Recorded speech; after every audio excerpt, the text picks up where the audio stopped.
A paz do Senhor, queridos irmãos, queridas irmãs. Eu agradeço a Deus pela oportunidade de nós estarmos aqui reunidos, mesmo de forma virtual, mas o Senhor proporcionou esta oportunidade e eu agradeço imensamente este momento. Nós temos passado dias difíceis, dias trabalhosos, mas nós temos a confiança naquele Deus que conhece todas as coisas, naquele Deus que está sempre conosco e que tudo que está acontecendo sabemos que está no controle da mão dele. Hoje é domingo, nós deveríamos estar lá no templo estudando a palavra de Deus na escola bíblica, mas infelizmente não foi possível, mas breve nós temos a certeza que Deus vai permitir que isso aconteça. A obra do Senhor não pode parar.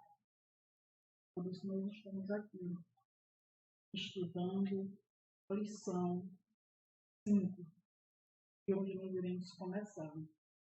Pegue, com certeza você já pegou a sua revista bíblica, a própria Bíblia, onde hoje nós vamos discorrer o texto sagrado. Nós já trabalhamos, nós já recebemos a revista com o tema Arte de Viver Bem. Nesses dias que nós estamos nessa pandemia, o Senhor nos ensina como é a arte de viver bem, por meio da sua santa palavra. Então, meus queridos irmãos, como de costume, sempre nós pegamos o tema da nossa lição de hoje. Para isso, eu quero que você curva a sua cabeça. Vamos falar com o nosso Deus soberano, Deus que conhece todas as coisas, e a Ele que é digno de toda adoração, é a Ele que nós devemos recorrer. Oramos, meus irmãos.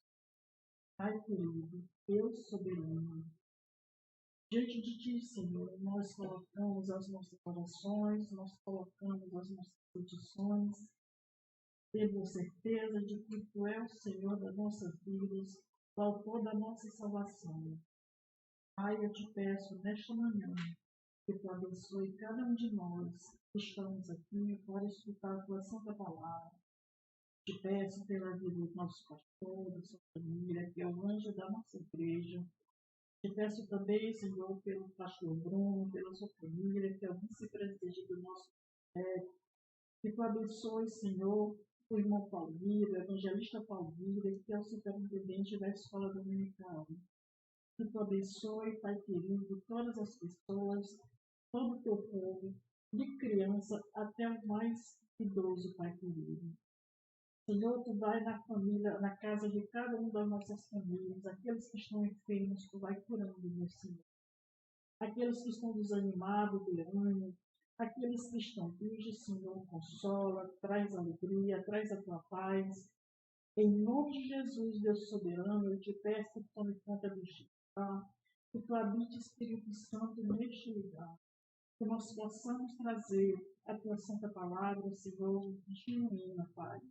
Tudo aquilo que vier de mim, Senhor, que seja cancelado, porque a Tua santa palavra é que deve ser proferida, Pai. Tira toda a preposição humana. Nós queremos, Senhor, aprender de Ti, como nós temos aprendido até aqui. Em nome de Jesus, Pai querido, eu oro e por fé eu te agradeço. Amém. Por isso, meus irmãos, a lição 5 da nossa revista, hoje, dia 3 de maio de 2020, o tema diz o lugar onde Deus habita. O textuário da nossa lição diz o seguinte, está no livro de Êxodo, capítulo 24, versículo 15 e 16. Diz o seguinte: quando Moisés subiu, a nuvem cobriu o monte, e a glória do Senhor permaneceu sobre o monte Sinai.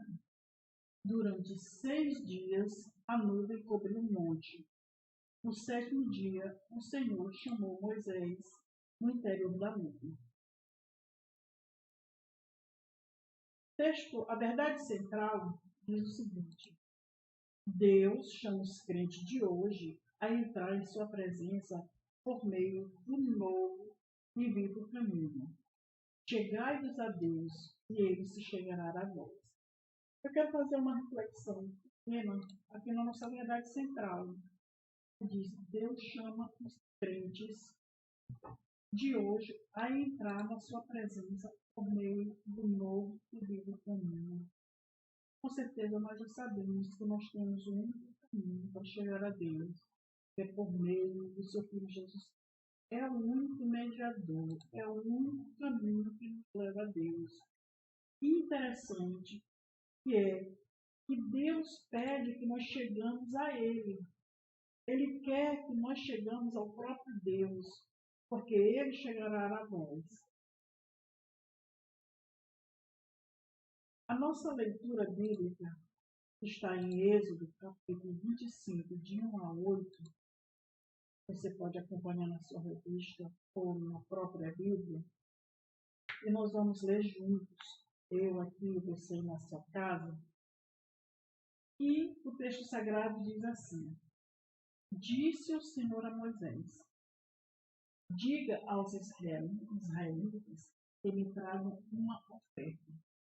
Receba de todo aquele cujo coração o compelir a dar. Estas são as ofertas que deverá receber deles: ouro, prata e bronze, fio de tecido azul, roxo e vermelho, linho fino, pelos de cabra, peles de carneiro tingidas de vermelho, couro, madeira de acácia, azeite para iluminação, especiarias para o óleo da unção e para o incenso aromático, pedras de ônix e outras pedras preciosas para serem encravadas no colete sacerdotal e no peitoral. E no versículo 8 diz: E farão um santuário para mim, e eu habitarei no meio deles. Da leitura bíblica, veja na tela, eu quero destacar o versículo 2, que diz assim: Diga aos israelitas que me tragam uma oferta. Receba de todo aquele cujo coração o compelia a dar. É interessante aqui, meus irmãos, que nós vamos ver que só deveria ofertar quem tivesse um coração disposto a contribuir de forma voluntária e livre. Está lá no Êxodo, capítulo 35, versículo 5. Quem quisesse contribuir deveria pegar algo que fosse de suas posses, doar um bem valioso. Capítulo 35, versículo de 5 a 9. Queremos destacar aqui, meu irmão, que nós devemos ofertar para o Senhor, não é de qualquer jeito. Nós devemos ofertar com um coração livre, um coração contrito a Ele, uma oferta de coração mesmo. E não é o que sobra de nós, é aquilo que, na verdade, o que nós temos de melhor. O povo que contribuiu era o melhor que eles tinham. Quando eles saíram do Egito, levaram pedras preciosas, levaram braceletes, brincos de ouro, colares de ouro. Então, era isto que eles tinham de bem material. E foi este bem que eles entregaram para Deus. Então, com isso, neste versículo, nós tiramos 3 verdades bíblicas que um ofertante deve saber, que nós devemos aprender. A oferta foi um plano de Deus para o sustento da sua obra.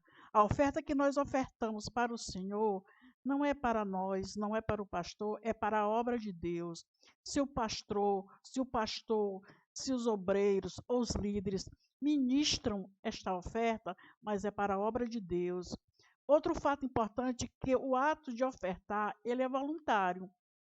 A oferta que eu faço por obrigação, a oferta que eu faço porque é mandado eu ofertar, ela não tem validade. A intenção do coração de Deus é o mais importante. Então, ofertar voluntariamente, Deus fala isso lá no versículo 2. E para isso tem benefícios. A fidelidade ao Senhor trará abundância. Nós não queremos barganhar com Deus. mas nós temos certeza que quando nós ofertamos, Deus agrada o coração de Deus e nós temos recompensa. Essas 3 verdades, todo ofertante deve saber. E nós aprendemos no versículo 25, no capítulo 25, do versículo 2, o que é ofertar. A oferta que Deus explicou para Moisés dizer aos israelitas. Como é que Deus queria a oferta. E Deus explicou tudo o que ele queria, qual era a oferta que ele queria. O que ele estava querendo fazer, que era para construir o local onde ele queria habitar. Deus queria estar no meio do povo. Deus queria estar no meio dos israelitas. Deus quer estar sempre conosco. Nós sabemos que somos o templo de Deus.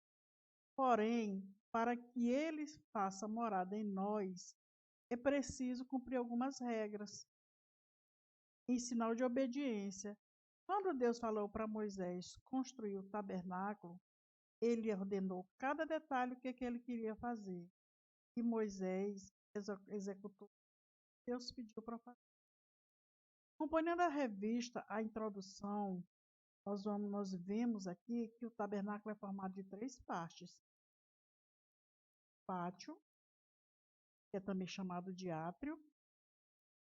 No pátio tem a pia de bronze, tem o altar do holocausto. Nós vamos detalhar isso na próxima lição sobre cada função de cada utensílio desse. E as outras 2 partes que estão encobertas aqui é o lugar santo e o santo dos santos. Posteriormente nós vamos mostrar. O tabernáculo é o lugar da habitação de Deus. Deus pediu que Moisés construísse esse tabernáculo. A tenda que você vê, ela era de caráter provisório. Por que o tabernáculo era uma tenda provisória? Porque eles andavam no deserto, a caminho da terra prometida. Certo? Então, ela era montada e desmontada em cada lugar em que era parado. Tudo isso Deus planejou, tudo isso Deus indicou para Moisés como fazer. Deus pensou em cada detalhe. Deus, ele é planejador, ele é o arquiteto, certo? Se você ver aqui no tabernáculo, ele é composto de 3 partes. No próximo slide você vê mais aqui específico, que tem o pátio, o santo lugar e o santo dos santos. O santo lugar também é chamado de lugar santo e o santo dos santos também é chamado de santíssimo. Observe que no pátio tem a bacia de bronze e o altar do holocausto, que você viu ainda há pouco. E no santo lugar, aqui nós temos 3 utensílios de muita importância. A mesa dos pães, candelabro e o altar do incenso. Santo lugar. Somente para entrar ali os sacerdotes. E o lugar dos santos, que é onde na verdade estava a presença verdadeira de Deus, que é no Altíssimo, tem a Arca da Aliança. A Arca da Aliança é que representa verdadeiramente a presença de Deus no tabernáculo. Certo? Então, essa construção desta tenda, ele foi planejado no mesmo detalhe. Quem construiu foi o povo. Por quê? Por ordem de Deus. Você conhece a nossa revista Escola Dominical. Cada lição é dividida em 3 tópicos. Cada tópico tem 3 subtópicos. Nós vamos começar, primeiro, diz assim: Deus é o arquiteto da adoração. E os subtópicos são: a nossa experiência com Deus precisa ser progressiva. 1.2, quando Deus pretende realizar uma obra, primeiro ele traça um plano. E 1.3, Deus é o arquiteto da adoração. Trazendo aqui para o tópico 1, a nossa experiência com Deus precisa ser progressiva. Nós sabemos que em todo o livro de Êxodo, Deus se manifesta como um mestre. Ele ensinou Moisés quem ele é. Deus ensinou a Faraó quem ele era, quem era quem mandava, se era Deus ou se era Faraó. Deus mostrava isso, ensinava.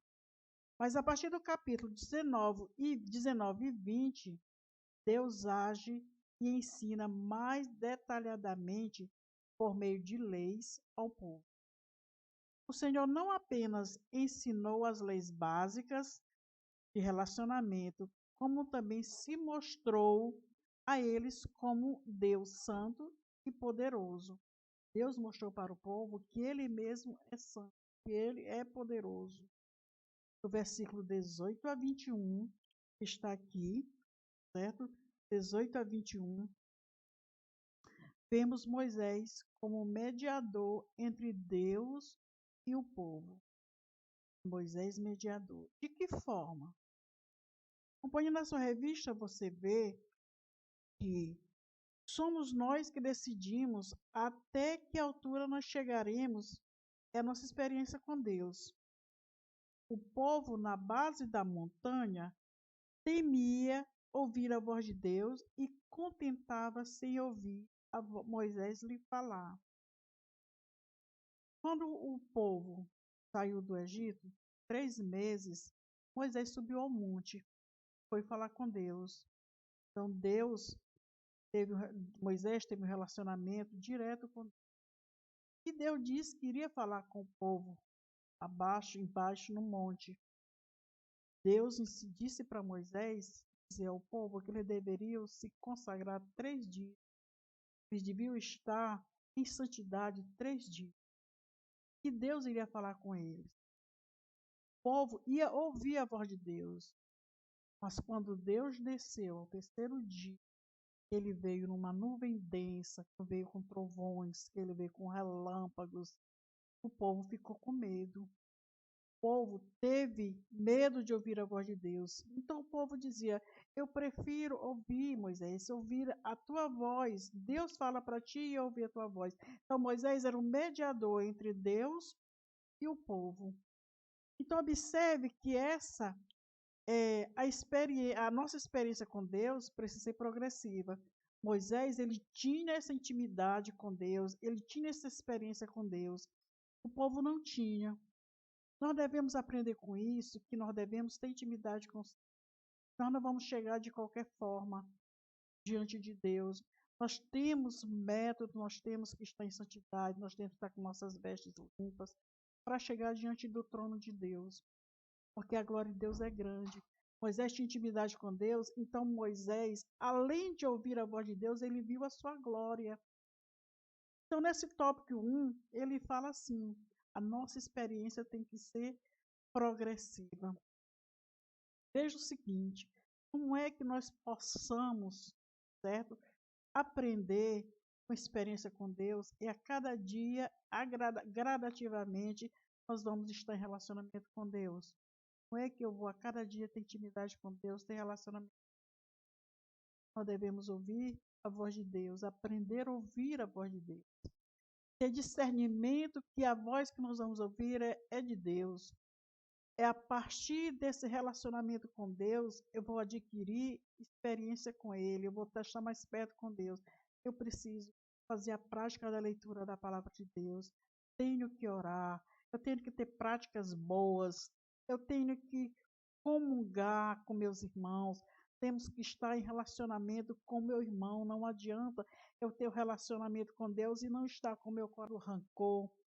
Para essa experiência ser progressiva, a cada dia nós estamos crescendo, indo em direção ao céu. Jesus está voltando, nós precisamos estar em intimidade com Deus, relacionamento direto com Deus. O povo hebreu não teve esse relacionamento, teve medo.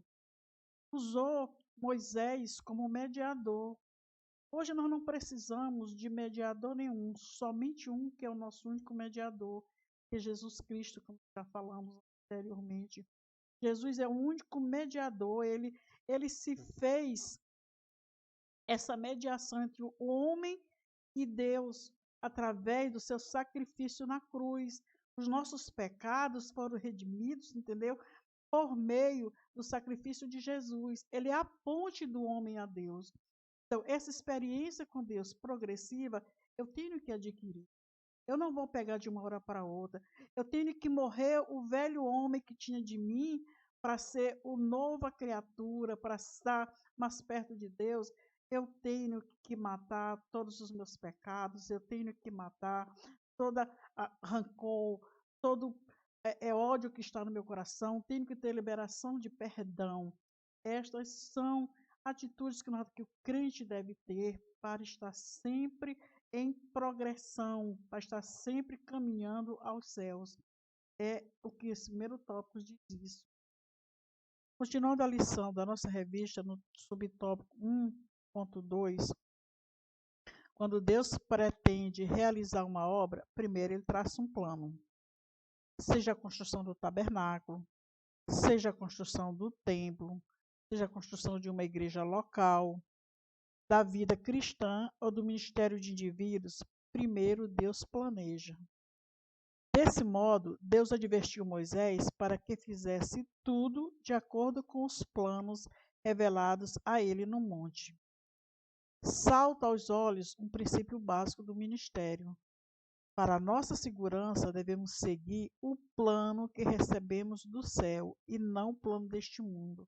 O mundo nos oferece muitos planos, muitos projetos, muitos mundos para nós, mas nós não devemos aceitar o planejamento que vem do mundo. Nós devemos aceitar todo o plano que vem de Deus. Deus planeja tudo. Deus, mesmo antes de nós pensarmos, Deus já sabe o que está no nosso pensamento. Deus planeja tudo para as nossas vidas. Devemos somente dar oportunidade para Deus agir nas nossas vidas. No capítulo 1.3, aliás, no tópico 1.3, Deus é o arquiteto da adoração.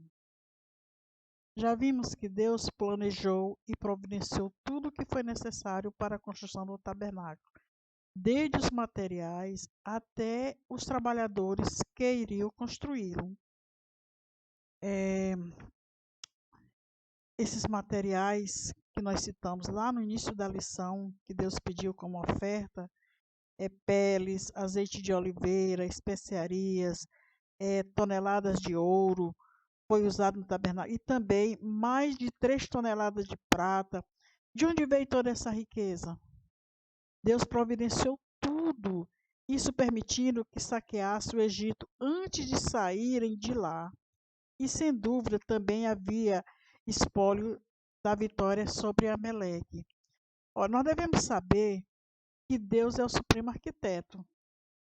Ele enxerga em nós a construção que ele deseja edificar. Para Deus edificar a nossa vida, ele mora em nós, ele habita em nós. Então, ele vai edificar o local onde ele vai morar. O início da construção do homem acontece quando ele resolve aceitar Jesus.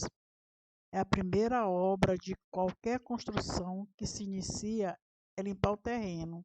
Ou seja, tem que ter o coração puro e a alma limpa. Mágoa, rancor, inveja, ódio, sentimentos ruins, tudo isso precisa ser arrancado do coração. Moisés era um homem santo que guiava o povo à santidade. Devemos ser como Moisés, um verdadeiro adorador, e estarmos dispostos e fazer a vontade de Deus, sensíveis à voz de Deus. É verdadeira adoração que encontramos com o Senhor, onde o conhecemos, onde aprofundamos em intimidade espiritual. O Pai procura verdadeiros adoradores. O crescimento do nosso relacionamento com Deus se faz à proporção que eu permito Deus agir livremente na minha vida, quando percebo que sou totalmente dependente dele. Sendo Deus, sabendo que Deus é o arquiteto da adoração, eu devo permitir que Deus trabalhe na minha vida para me tornar um verdadeiro adorador. O tópico 2, ele fala: Deus deve ser honrado antes de todas as coisas. No tópico 2.1, a Arca da Aliança, 2.2, a Arca fala de Cristo, e 2.3, adentrando a presença de Deus. Quando falamos sobre honra em relação a Deus, estamos falando sobre honrá-lo acima de todas as coisas, acima em todas as áreas das nossas vidas, Deus está em primeiro lugar. A Ele deve ser dado toda a honra. No 2.1, a Arca da Aliança, nós vemos aqui na imagem, era a peça mais valiosa do tabernáculo. Aqui você vê as dimensões e forma de que era a arca. Nós vimos que a arca está lá no Santo dos Santos, onde está a presença de Deus. E aqui temos que ela é de forma retangular, a altura dela é de 75 centímetros, o comprimento 1,25 m e a largura também de 75 centímetros. Ela, como já falei, ela é a peça mais valiosa e importante do tabernáculo. Por quê? Porque ocupava o primeiro lugar na vida espiritual de Israel. Ela representava a presença de Deus no meio do seu povo. Ela foi construída de madeira de cetim, ou acácia, e revestimento com ouro puro, tanto por dentro quanto por fora. O ouro simboliza a divindade de Jesus e a madeira a humanidade de Jesus. No tópico 2.2, a arca fala de Cristo. Aqui na imagem, nós identificamos tudo que está no texto. Você pode acompanhar. A arca era feita de madeira, de acácia, revestida de ouro. Essa era uma madeira difícil de trabalhar por causa de seus vários nós. Isso fala da natureza e do caráter do homem, carregada de falhas e cicatrizes morais, mas que seria revestida de ouro.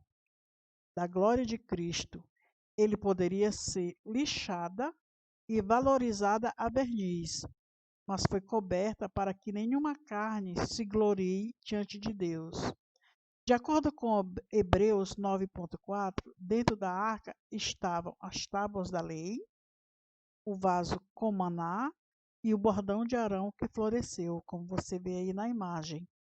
Observe a arca, as medições da construção da arca, o que significa, o que tem dentro da arca, que são as tábuas da lei, o vaso contendo de maná, e a vara de Arão que floresceu. A imagem de um sumo sacerdote, os querubins que fecham a tampa da arca, e vamos ver no próximo tópico. No ponto 2.3, adentrando a presença de Deus. Moisés tinha permissão para entrar no Santo dos Santos, onde Deus falava com ele do propiciatório. Propiciatório, com você na imagem, a tampa da arca. Ela tem o valor do misericordioso sangue da expiação oferecida pelo nosso Senhor, conforme o apóstolo Paulo escreveu. Sendo justificados gratuitamente pela sua graça, pela redenção que há em Cristo Jesus, ao qual Deus propôs para propiciação pela fé no seu sangue, para demonstrar a sua justiça pela remissão dos pecados dantes cometidos sob a paciência de Deus. Aqui nós vemos, meus irmãos, que Ele é a nossa propiciação hoje. Jesus é que é a propiciação. Ele derramou por nós o seu sangue. O trono de Deus é para nós o trono da graça. Honramos a Deus quando valorizamos o lugar de sua habitação e ansiamos estar com Ele antes de qualquer coisa na nossa vida. Hoje, nós temos acesso à presença de Deus por meio do sangue de Jesus. Não precisamos mais do propiciatório. O próprio Jesus é o propiciatório para nós. Nós não precisamos de artefatos. Jesus é tudo para nós. Ele é o caminho, Ele é o pão, Ele é a vida, Ele é a luz. Tudo que você observar no tabernáculo reporta a Jesus. Até o propiciatório, que é a tampa da arca, ele representa Jesus. O seu sangue é que dá acesso, e o sangue de Jesus é que dá acesso à presença de Deus. Deixa eu ouvir isso aí. Hoje, nós temos acesso à presença de Deus por meio do sangue de Jesus. Não precisamos mais do propiciatório. O próprio Jesus é o propiciatório para nós. Nós não precisamos de artefatos. Jesus é tudo para nós. Ele é o caminho, ele é o pão, ele é a vida, ele é a luz. Tudo que você observar no tabernáculo reporta a Jesus. Até o propiciatório, que é a tampa da arca, ele representa Jesus. O seu sangue é que dá acesso, e o sangue de Jesus é que dá acesso à presença de Deus.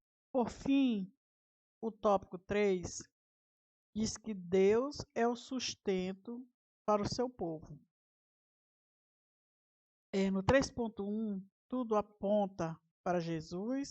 O 3.2, Deus é o nosso alimento. E o 3.3, Jesus é o pão da vida. Nós vimos aqui que no 3.1, tudo aponta para Jesus. Quando o sacerdote ele adentrava no átrio do tabernáculo e entrava no lugar santo, tinha essa disposição que nós estamos vendo aí.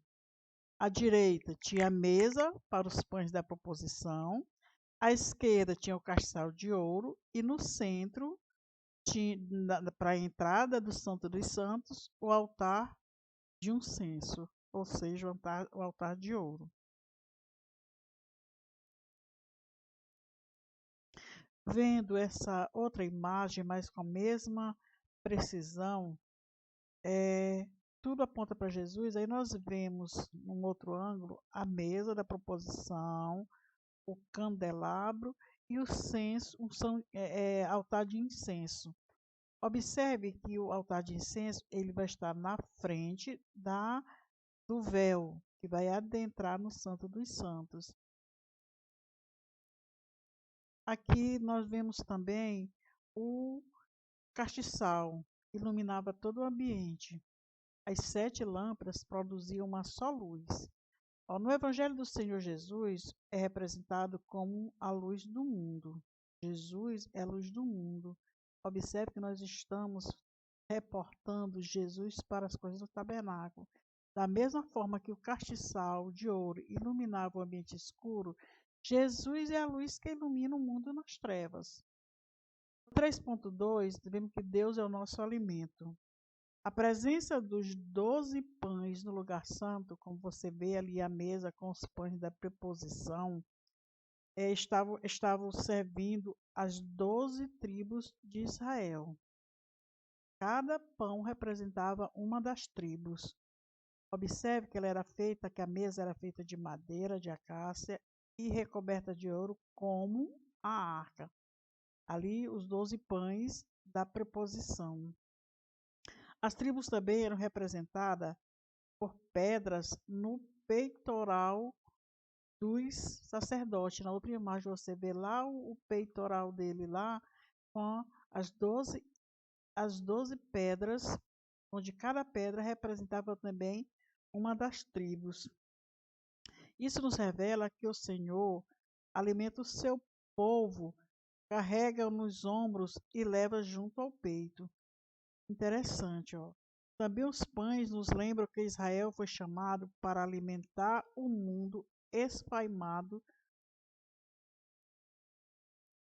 As tribos eram representadas pelas pedras no peitoral e nos ombreiros das vestes sacerdotais. Observe naquela imagem dos pães, o sacerdote lá no peitoril aquelas pedras, elas também representavam as tribos de Israel. Também os pães nos lembram que Israel foi chamado para alimentar o mundo da fome do pão espiritual que o Senhor lhe deu.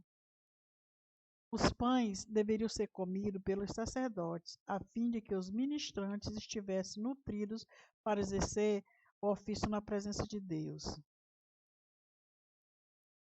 No ponto 3.3, Jesus é o pão da vida. Paulo comparou a igreja como pão asmo. E nossa tarefa é pregar a palavra e contar aos pecadores sobre Jesus Cristo. o pão da vida. Uma vez que os 12 pães eram considerados ofertas de manjares, não havia fermento na massa, e mostra que devemos nos guardar de toda a impureza. Não estamos aqui para alimentar a nós mesmos, mas para alimentar o mundo. Qualquer sacerdote que estivesse impuro e que comesse do pão ou de qualquer carne de sacrifício, correu o risco de morrer. Aqui na imagem de Jesus, o pão da vida, observe, todos os obreiros devem alimentar-se de Cristo. Só assim poderão ministrar com graça e autoridade diante da Igreja de Deus. Nesse sentido, sabe, todo crente é um sacerdote. Concluindo, meus irmãos, minhas irmãs, nós vemos que estudar o tabernáculo é estudar Cristo, pois ele veio morar conosco. Em Cristo, todos os tesouros de sabedoria e do conhecimento estão ocultos. E devemos buscar as coisas lá do alto, onde Cristo vive, assentado à direita de Deus. Em Cristo, o povo de Deus, em todas as bênçãos espirituais, e Ele é tudo que nós precisamos. Amém. Meus queridos irmãos, minhas queridas irmãs, eu quero agradecer a oportunidade mais uma vez por ter disponibilizado o seu tempo para ouvir o que Deus falou conosco. Essa lição não termina aqui com a lição, essa história não termina com a lição 5, ela continua na lição 6. Ainda estudo sobre o tabernáculo. Eu agradeço a você, a sua presença, que você está aí ouvindo a palavra que foi ministrada. E em nome de Jesus, haja transformação nas nossas vidas, com tudo aquilo que nós aprendemos. Nós sabemos que Deus habita em nós. O lugar que Deus quer habitar é dentro de nós. Como nós falamos, nosso lugar onde Deus vai habitar, ele tem que estar limpo. Nós precisamos estar longe do pecado, nós precisamos estar a cada dia caminhar aos céus. E é esta a palavra que eu trago. Precisamos de santidade, precisamos estar em oração. Neste mundo que nós estamos agora, com tanta coisa que nos afeta a nossa mente, o nosso espírito, a nossa alma, nos deixa entristecidos. Mas tudo isso não deve nos abalar, nós devemos confiar no Deus que nós servimos, aquele Deus que tem tempo para nós, aquele tempo que não dorme, é aquele Deus que, como diz no início da nossa revista, na capa da nossa revista, em Isaías 64:4, que diz que Deus está trabalhando por nós. Nós só devemos nos chegar a Ele. Ele está sempre disposto a nos ouvir. Se Ele não nos dá umas respostas logo de imediato, é porque Ele tem o melhor para nós. O Deus que habita em nós é este Deus que nós servimos. Muito obrigada.